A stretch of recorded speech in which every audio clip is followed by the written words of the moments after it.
am back at D&D, and this is a special precursor edition called Mike is Stuck in Traffic, and so the party just gets to run wild. Yay! Yeah. What? I shoot fire all over the roofs of the town to burn it down to punish those who are naughty, which was everybody, and they all deserve coal, so their houses will be cold. Wait. Mike's here. Yep. Ready? Bleep Orlando traffic. We don't But discriminate. In fact, once again, the most important question is, which orifice is best to insert a wand of magic missile and set off all the charges at once in order to kill a dragon? nostril. That was my vote! See? I didn't Yep. say not It's closest to the nostril. brain. Like, I feel like it makes the most sense. And I'm also less likely to get my arm eaten. Also, the potential to shove it up the butt and have him like it. Guys, What was that in we've my just butt? learned something about the history of the halfling and red dragons. But the question is, this is the halfling. Is this a lie? I'm gonna hide behind my product placement. The best lies have a grain of truth. Yeah, her lies aren't that good.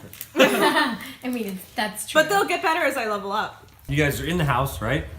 Yes. Wait, is it canon that I burned the town down? No. Oh, yeah. While you weren't here, Nothing is canon without my presence.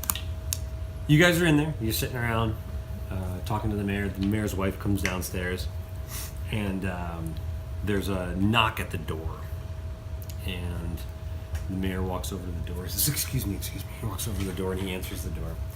And there's a ghost at the door. Reginald, the ghost, is at the door, and he answers, and he gives a bow to the four of you, and he smiles, and he looks at Paravold, lord of the manor, mayor of the city, gives him a big hug.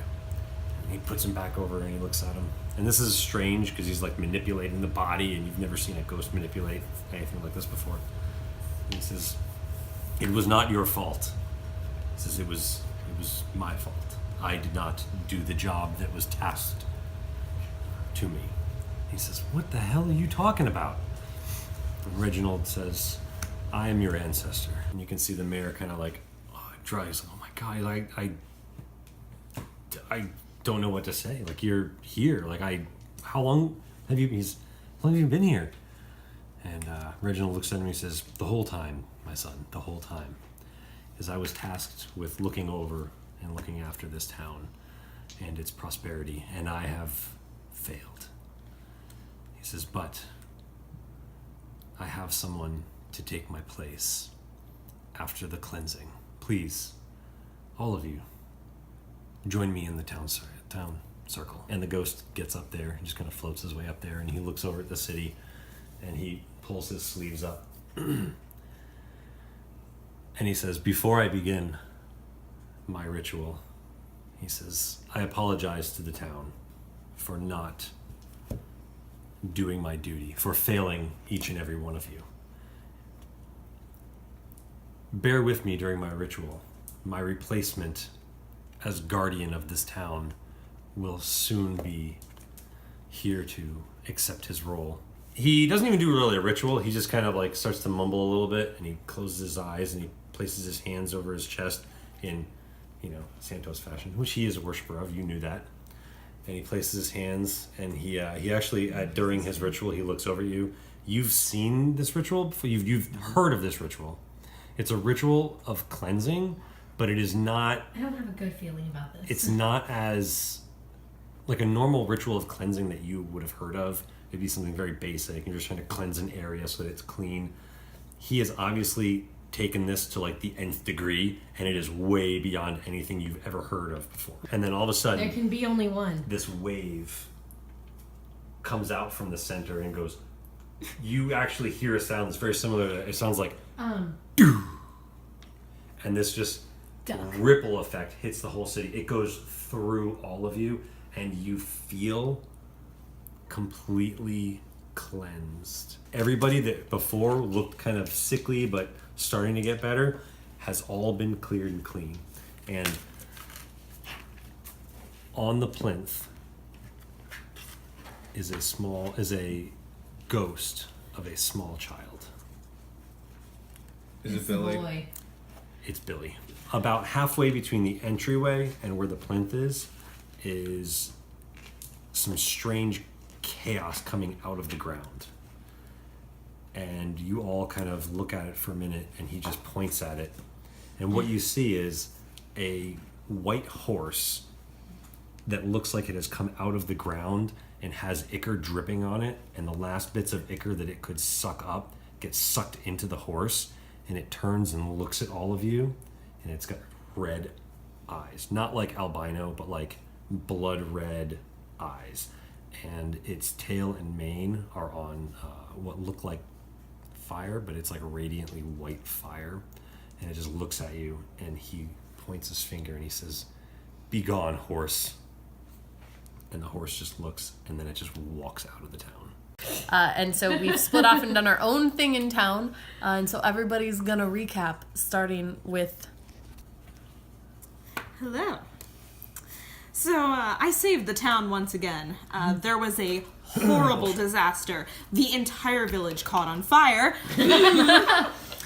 And it was Praise Santos! up to me, the dexterous, charismatic halfling, to put out the flames. It was great. They erected a statue in my honor. I got tons of gold. They threw a 3-day-long celebration, all for me.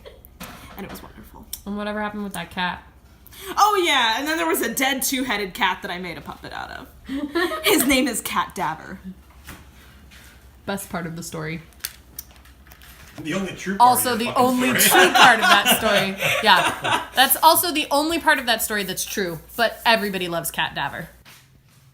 We spent 4 days in town. What'd you do? Well, I gave all the children food and drink and pretzels and spread holiday cheer to all the people who lost all of their loved ones because it was so sad that almost everybody died. And how did you deliver these things? Well, there was a sleigh out back of the old Temple of Santos, so I summoned my magical reindeer Tinder. And we went to all the people who couldn't be bothered to come to the temple because they're not devout enough. No judgment. They just weren't.